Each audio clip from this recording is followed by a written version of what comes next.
Goeiemiddag, Suid-Afrika. Het is 23ste Junie. Um, nou die vraag het weer opgekom die laaste paar dae in terme van 'n volskaalse nukleêre oorlog. Baie mense verstaan nie wat gaan gebeur, hoekom gaan dit gebeur, wat bly staan na die tyd nie. So kom ek gee vir julle gou 'n bietjie analise hierso. Eerste ding wat jy moet verstaan van enige oorlog, maak nie saak of dit 'n klein regional, 'n klein oorlog is, groot oorlog, volskaalse oorlog, nuukoorlog. Die heel eerste ding wat die ouens aan mekaar doen, hulle doen interdiction strikes. Nou, interdiction strike beteken, jy gaan sny af die vyand se vermoë om te resupply. So, as jy kan kyk waar is hulle wapens, waar gaar hulle wapens en kos en voorraad op, by 'n versterkpunt byvoorbeeld, agter die front, dan gaan stryk jy daai. Routes wat inkom na die front toe, jy vang daai konvois. So, jy sny af die vermoë van jou vyand om te resupply terwyl die oorlog aan die gang is. Dit beteken die feit net wat daar is op die oomblik. En as hulle nie kan resupply nie, dan gaan jy hulle overwhelm op jou einde. So, en dit is feite vir enige oorlog, selfs met 'n nukleêre oorlog. Nou moet ons global gaan. Onthou, nukleêre oorlog, volskaalse nukleêre oorlog gaan global wees. Meestal in die noordelike halfrond, want 'n nukleêre oorlog gaan tussen nukleêre lande wees. Met ander woorde, die ooste teen die weste. Dit gaan wees Rusland, China, Indië, daai plekke, BRICS-lande teen NATO-lande. Maak nie saak hoe dit begin nie. Hier is nou 'n volskaalse nukleêre oorlog. Missiele gaan oor en weer vlieg. Rusland gaan alles wat hy het op Europa en op Amerika launch. Amerika en Frankryk en Brittanje, die westerse lande met nukes gaan respond. Hulle gaan alles wat hulle het op Rusland launch. Rusland, China, Indië. Maar, nou kyk jy na die interdiction. As al hierdie das gesettel is, wil jy ook nie hê die lande wat teen jou fight nie, het moontlike supply chain en support van ander plekke af. En waar gaan hy support vandaan kom? Van die suidelike halfrond af, meestal uit Afrika uit. Onthou, Afrika het die grootste, het al die minerale wat jy aan kan dink. Al die grondstowwe om weer te herbou. So, die lande soos, kom ons kyk nog gou. Hoekom, wie gaan wat bom? Amerika gaan lande bom soos Suid-Afrika. Enige lande wat, kyk, want Suid-Afrika is deel van BRICS, deel van die Russe en die Chinas en daai groep. So, hulle is die ally en die back support vir daai lande.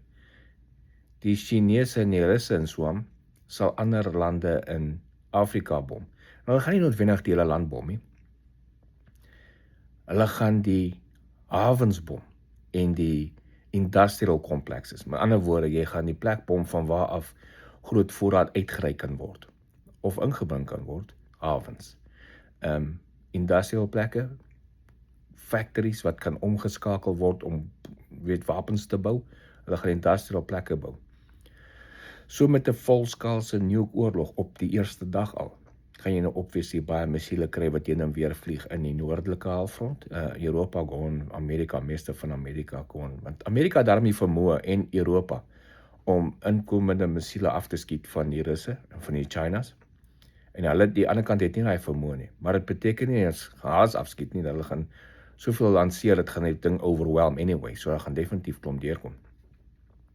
So in anyway, Rusland gone, China gone, Indië, Pakistan gone, Midde-Ooste gaan getref word, verseker, definitief. Nou daar is nie dus maak nie saak wie hulle allies nie. Al twee kante gaan hulle tref, want dis waar die energie vandaan kom. Jy gaan die ouens se energie vermoë afsny. En dan Brazil, Australië, jy weet, Suid-Afrika, al die ally lande van die groot twee magte gaan getref word, dat hulle nie kan resupply nie.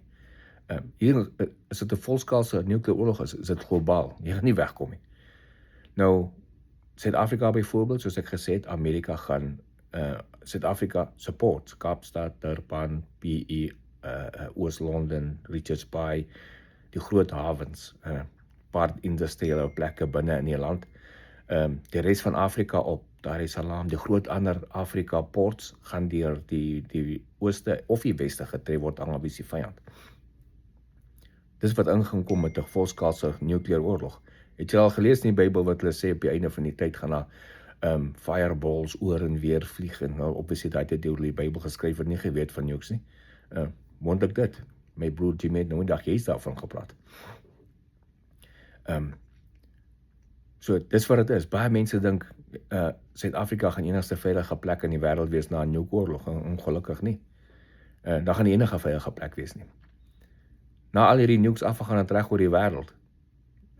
Die plekke wat nie getref is nie, gaan binne maande so oorval wees met nuclear dust, met die fallout, dat die mense gaan nie survive nie.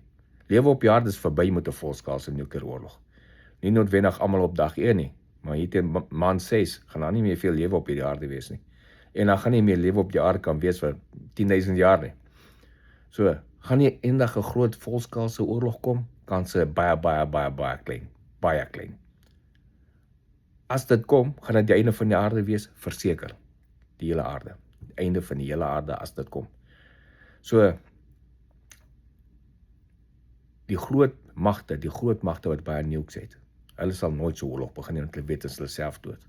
Die worry is daar ou met die een, soos die Iraniërs wat hulle hand op 1 of 2 wil kry. Dis die worry. Maar nie noodwendig as hulle een sal lanseer op Israel byvoorbeeld, is nie noodwendig dat hulle gaan gerespond word met nukes en die hele wêreld spring in 'n nuwe oorlog nie. Hulle gaan definitief deur almal getref word, Iran, is hulle lanseer. Of wie ook al die eerste een lanseer, hulle is net local. Want hulle kan nie toelaat dat dit expand na 'n wêreldnuwe oorlog toe nie. So, ek hoop dit help die mense verstaan wat gaan aan, wat sal gebeur met 'n nuwe oorlog. Hierdie is logiese international strategies, dis wat gaan gebeur met 'n volskaalse oorlog. Gaan dit kom? Kans is baie klein. So, dit is dan vir nou, dankie, geniet die dag.